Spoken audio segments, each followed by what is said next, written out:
Praveen Dubey. MP में पंचायत चुनाव आखिरकार रद्द हो गए। जिला पंचायत के अध्यक्ष पद के लिए 3,541 लोग, जनपद अध्यक्ष पद के लिए 14,814 लोग, सरपंच पद के लिए 60,415 लोगों और पंच पद के लिए 1,36,000 लोगों की उम्मीदों पर फिलहाल तो पानी फिर गया।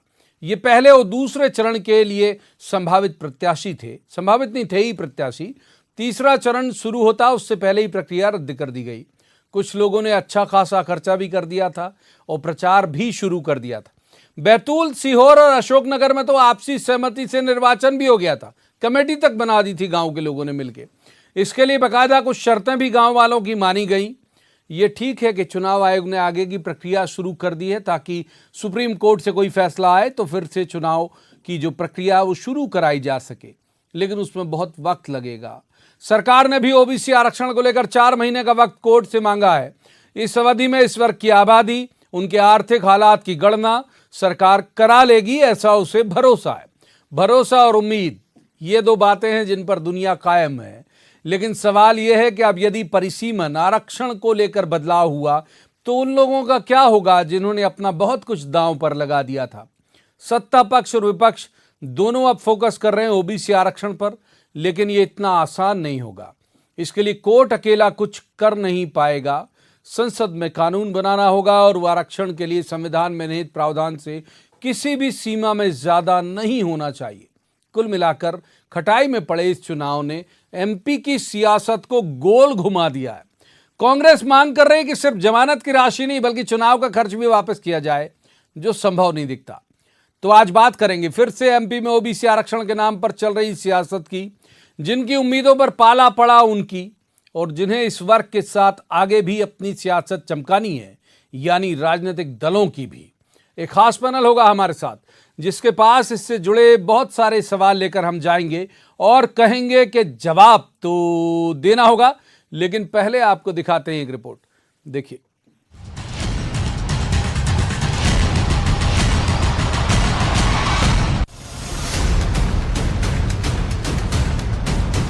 तो 20 साल से मैं तैयारी कर रहा था, आज 39 साल का है, 19 साल से हमारी तैयारी है, जब जाके हम निर्विरोध की स्थिति में पहुंचे। सरकार हो गई कि हमारा तो जीवन बर्बाद हो गया। हम लोग लड़ना छोड़ देंगे। बनी बनाई प्रक्रिया को एकदम से निरस्त करना, फिर उम्मीदों पे पानी फिर गया है। साथ ही साथ खर्चा हो गया है, बहुत ज़्यादा खर्चा हो गया है। ये पीड़ा है 2 लाख से ज्यादा उन उम्मीदवारों की जो सालों से तैयारी कर रहे थे, लेकिन पंचायत चुनाव तो ओबीसी आरक्षण के फेर में रद्द हो गए। नामांकन फीस के साथ तैयारियों और प्रचार में भी लाखों करोड़ों रुपए खर्च हो चुके हैं। कांग्रेस कहती है हर खर्च की भरपाई हो।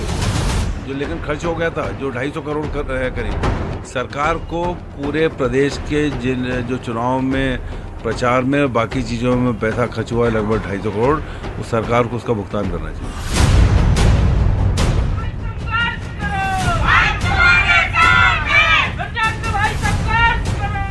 इधर पंचायत मंत्री रास्ता सुझा गए पैसे वापस लेने के, लेकिन प्रचार में खर्च हुआ पैसा तो व्यर्थ चला ही गया। उधर निर्वाचन आयुक्त जरूर ये भरोसा दिलाते हैं कि प्रोसेस पूरी होने पर जल्द चुनाव कराए जाएंगे। जो भी उम्मीदवार थे जिन्होंने फीस जमा करी, उनके पास रसीद है, रसीदें जाएं कलेक्टर ऑफिस में, शाखा पूरी बनाई गई है और अपना रसीद दिखाकर अपना पैसा वापस ले सकते। पंचायत निर्वाचन समय पर हो, ये राज्य निर्वाचन आयोग का दायित्व है और चुनाव समय पर हो जाए, इसके लिए हम प्रयासरत हैं। क्योंकि ये स्थिति बहुत ही भिन्न स्थिति निर्मित हो गई थी, ऐसी स्थिति में निर्वाचन प्रक्रिया निरस्त करना पड़ी, किंतु हम आगे की भी तैयारी कर रहे हैं। यथाशीघ्र पंचायत के निर्वाचन पुनः घोषित हों, हमारा प्रयास ये होगा। अब प्रोसेस समझिए। कोर्ट से सरकार ने 4 महीने का वक्त मांगा ताकि ओबीसी आयोग इस वर्ग के आर्थिक सामाजिक हालात पता कर ले। अगर परिसीमन से परिदृश्य बदला तो बहुतों के अरमानों पर पानी फिरना तय है। लेकिन ओबीसी वर्ग के मन मुताबिक आरक्षण देना इतना आसान होगा क्या? सवाल सिर्फ सत्ताधारियों से नहीं, इन हालातों के लिए विपक्ष भी बराबर का जिम्मेदार नहीं।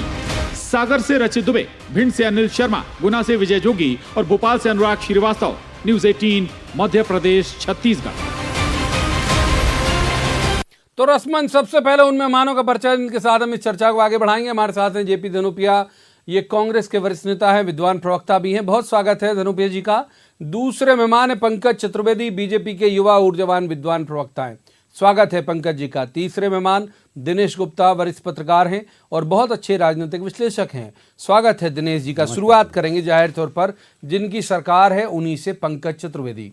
तो पंकज जी, जिला पंचायत अध्यक्ष पद के लिए पहले हमने हालांकि पढ़ दिया, फिर आपकी सुलभ संदर्भ के लिए दोहरा देता हूं कि 3,541 लोग, जनपद के लिए 14,814 लोग, सरपंच के लिए 60,415 लोग, पंच के लिए 1,36,000 लोग। ये इनकी उम्मीदें मर गई हैं या फिर इन्हें उम्मीद से रहना चाहिए चुनाव रद्द होने के बाद?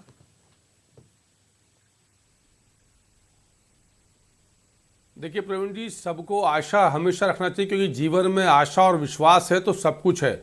और मध्य प्रदेश में इस सारी विसंगति का संपूर्ण उत्तरदायित्व श्रीमान कमलनाथ जी और कांग्रेस पार्टी का है, जिनकी हाई कोर्ट, सुप्रीम कोर्ट की दौड़ के चलते मध्य प्रदेश में ओबीसी आरक्षण लेकर स्थिति बनी। भारतीय जनता पार्टी ने क्या अपराध किया था? सरकार ने क्या अपराध किया? हमने 27% ओबीसी आरक्षण के साथ 4 नवंबर को चुनाव प्रक्रिया प्रारंभ करने का सूत्रपात किया। इन्होंने तुषारपात कर दिया उनकी उम्मीदों के ऊपर। कौन गया हाई कोर्ट और सुप्रीम कोर्ट? किसने कोई सेल्फ कॉग्निजेंस लिया था सुप्रीम कोर्ट ने प्रवीण जी के नहीं, मध्य प्रदेश में 27% ओबीसी आरक्षण नहीं मिलना चाहिए? कांग्रेस के लोग गए, पहले Gwalior high court, Indore high court, Jabalpur, supreme court 2 बार गए और गवली केस का हवाला देकर मध्य प्रदेश में चुनाव को ध्वस्त किया, ओबीसी आरक्षण को ध्वस्त किया। भारतीय जनता पार्टी सरकार का प्रण 27% ओबीसी आरक्षण, और हमने संकल्प पारित किया। और जब कांग्रेस का षड्यंत्र देखा तो प्रवीण जी और कोई विकल्प था ही नहीं, क्योंकि कांग्रेस राजी नहीं थी 27% ओबीसी आरक्षण के लिए। कांग्रेस पग पग पर षड्यंत्र रच रही थी। मैं मानता हूं कि थोड़ी असुविधा उन मित्रों को जरूर है जिन्होंने चुनाव प्रक्रिया में भाग लेना प्रारंभ कर दिया है, लेकिन यदि बड़े हित पर, व्यापक हित पर यदि बातचीत की जाती है तो मुझे लगता है सबको सोचना होगा। यदि पैसे वापसी की बात है बहुत तो पहले सवाल में दिया धनुपे साहब आपके साथ और कांग्रेस और पंकज जी के साथ, यानी आप दोनों की पार्टी। जब मैं आप कहूं तो इसका मतलब व्यक्तिगत टिप्पणी नहीं है मेरी, पार्टीगत टिप्पणी। आप दोनों के साथ दिक्कत यह है कि संख्या बल से ही प्रभावित होने वाले लोग हो आप लोग। तो अब ये 2-2.5 लाख दिखे तो लगा कि ठीक है, 7.5 करोड़ या अब लगभग 8 करोड़ की आबादी वाले में 2-2.5 लाख नाराज भी हो जाएंगे तो क्या हर्ज है? यही सोचते हो क्या आप भी धनुपिया साहब?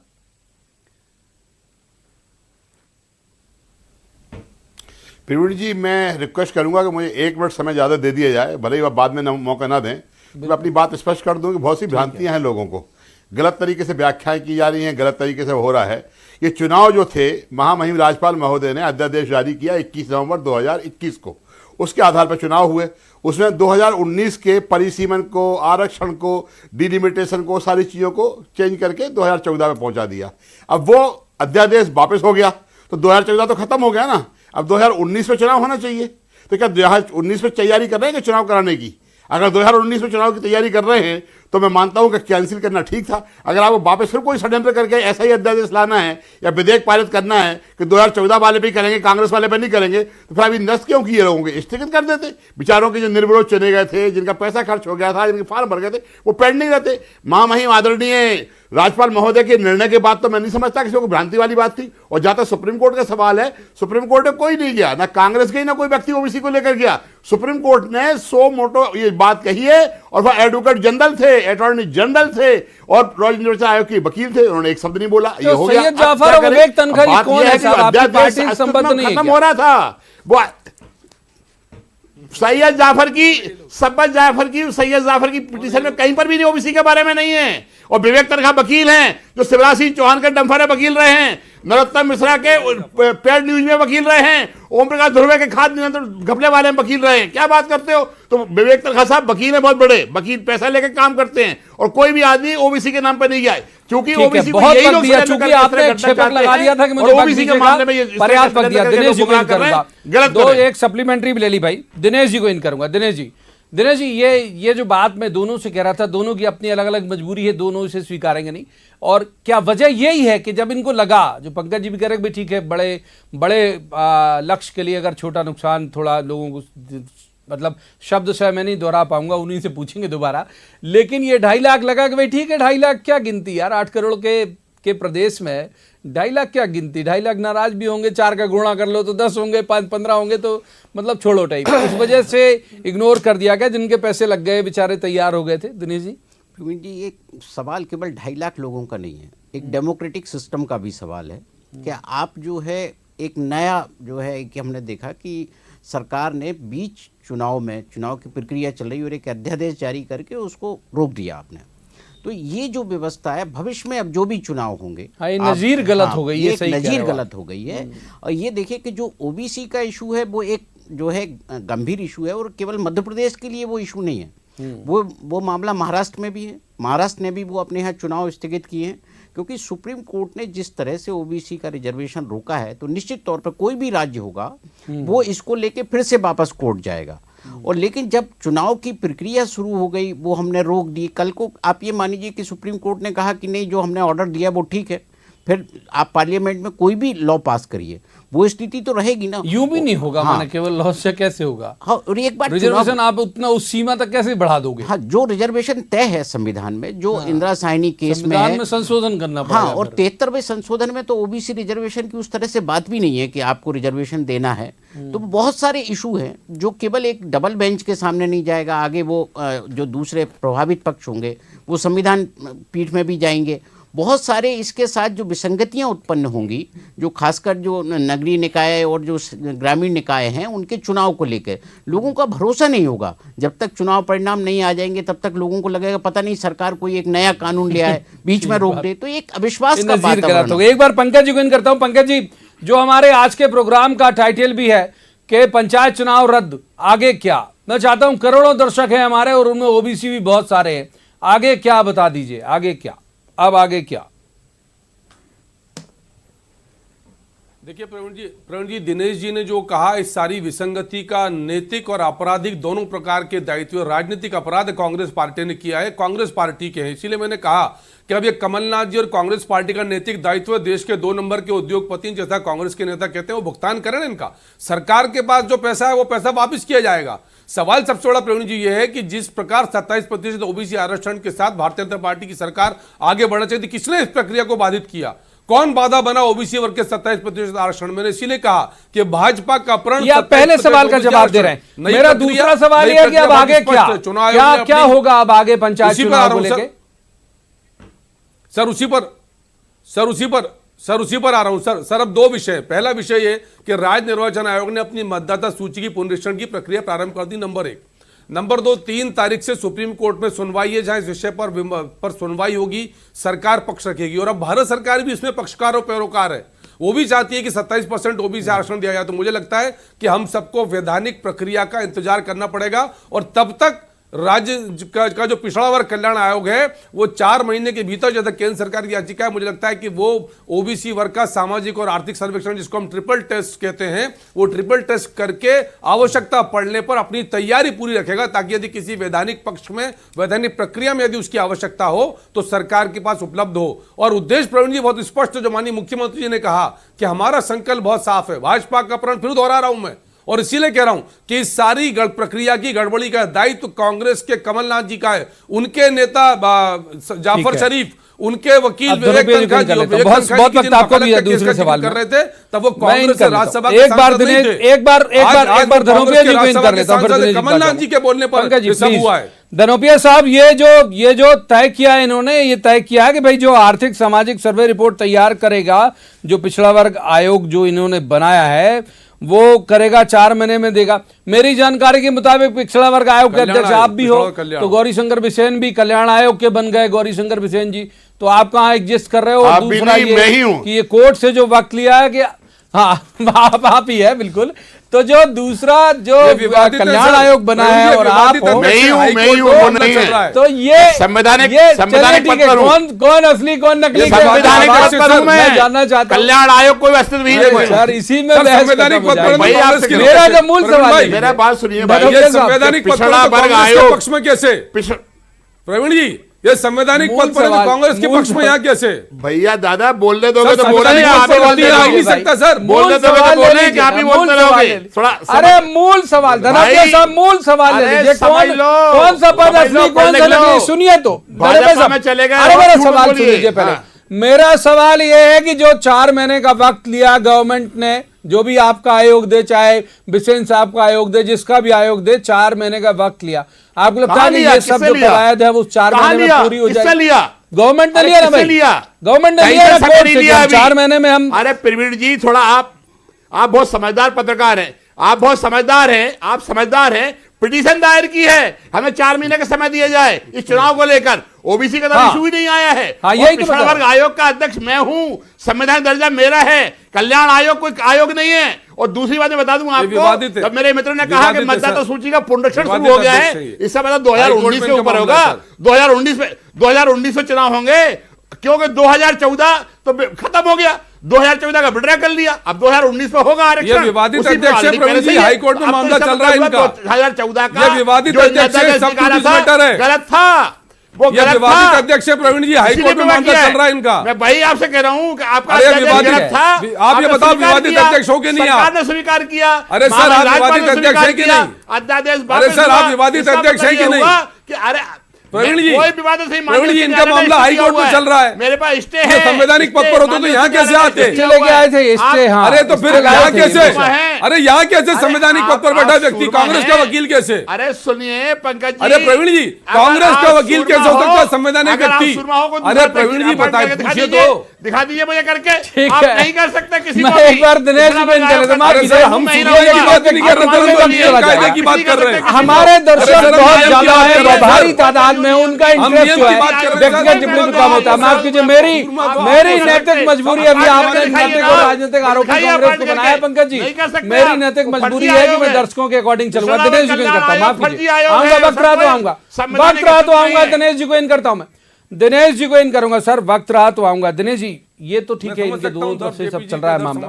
अब जो पूरा मामला है वो ओबीसी पे शिफ्ट हो गया। ओबीसी भी इस बात को लेकर सोच रहा, जो हमने पंकज जी से बात पूछी थी वो ये नहीं पूछी थी कि पंचायत चुनाव अब कब होगा या क्या होगा, वो बात यही थी कि भाई आगे क्या, मतलब ओबीसी को लेके क्या कमिटमेंट है दोनों का। और ये जो यहाँ स्टूडियो में बैठ के बयानबाजी या ट्वीट किया जाना या कुछ भी किया जाना, उससे हल नहीं निकलना। एक सॉलिड जो है, कॉन्क्रीट, आपको लगता है कि दोनों में से कोई एक हल देने की स्थिति में है अभी इस वक्त? दिनेश जी। बिल्कुल नहीं प्रवीण जी, जो जिस तरह का सामाजिक आर्थिक सर्वेक्षण की बात हो रही है, हमने उसमें जब प्रमोशन में रिजर्वेशन का इशू आया था तब भी ये देखा था कि कोर्ट ने ये कहा था कि आप इसका कोई डेटा तो पेश करिए कि इससे क्या परिवर्तन आया जो रिजर्वेशन दिया गया है।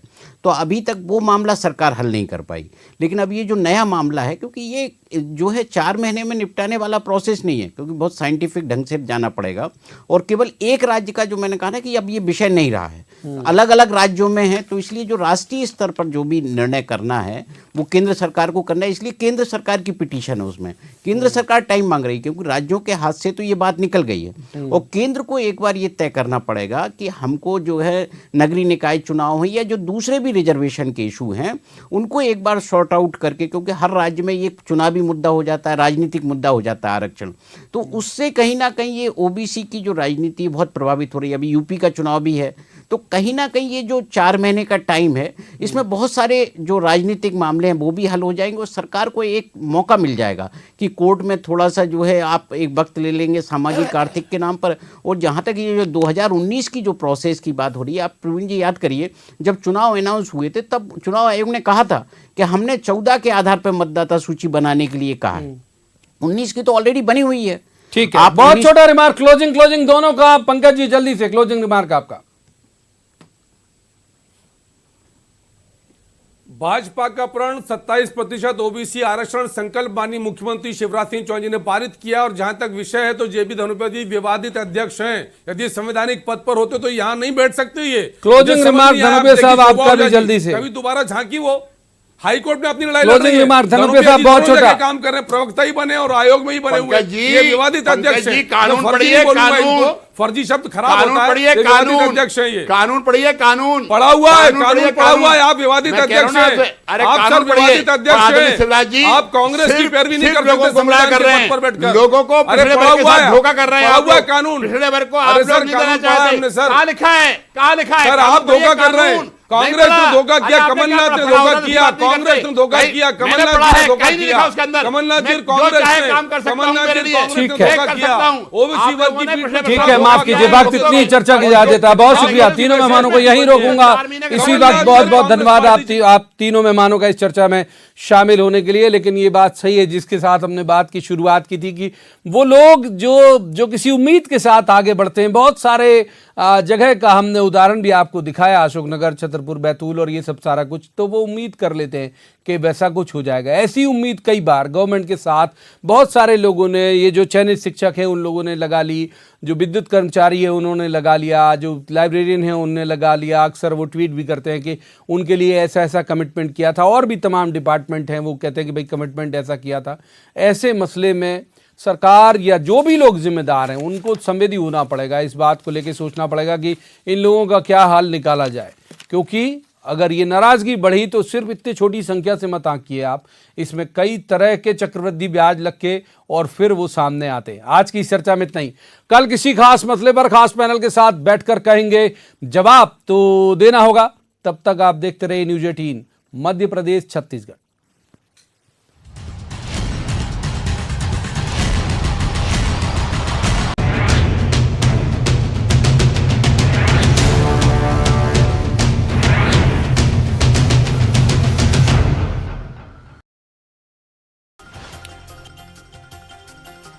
दीवान